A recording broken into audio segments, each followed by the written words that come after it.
It just alarmed me that they knew my address, my full name. They knew all of those details about me. This Cape Coral woman telling Stephanie Tinoco she's alarmed at the amount of information a caller knew about her, pretending to be the IRS. A call to Lee County Sheriff's Office is warning you about tonight a recent spike in these kind of complaints coming into them. 4 in your corner, Stephanie Tinoco now breaking down what you need to know to avoid becoming a victim here. Steph?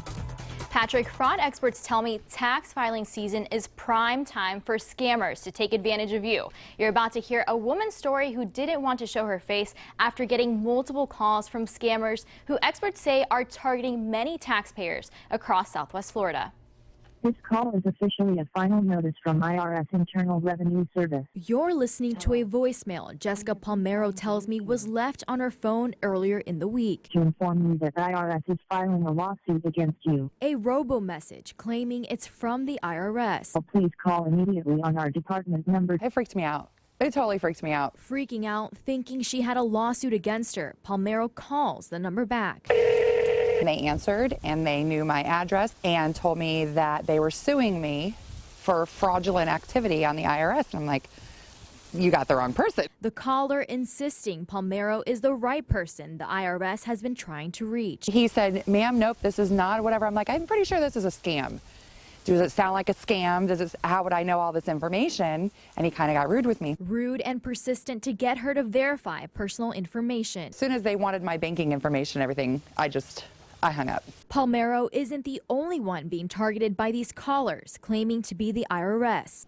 Saying that we owe a bunch of money and we should pay it. Fraud expert Beth Shell with the Lee County Sheriff's Office tells me taxpayers should be on high alert for scammers impersonating IRS employees. These calls are just flooding our area. I know that our fraud line has received probably close to 400 calls just in the last couple of days from residents who are reporting it. One of the oldest scams is becoming the biggest phone fraud in IRS history. At the last time that I looked at the statistics across the nation, it was well into the millions of dollars that they've made off of this scam. So as long as they continue raking in their money from doing it, they're going to keep pursuing our residents and really across the nation. Palmero tells me she's making sure the people she knows know what to do when scammers call. I even called my husband. I said, this is the number. I forwarded the voice message, and I said, if they call you, don't talk to them.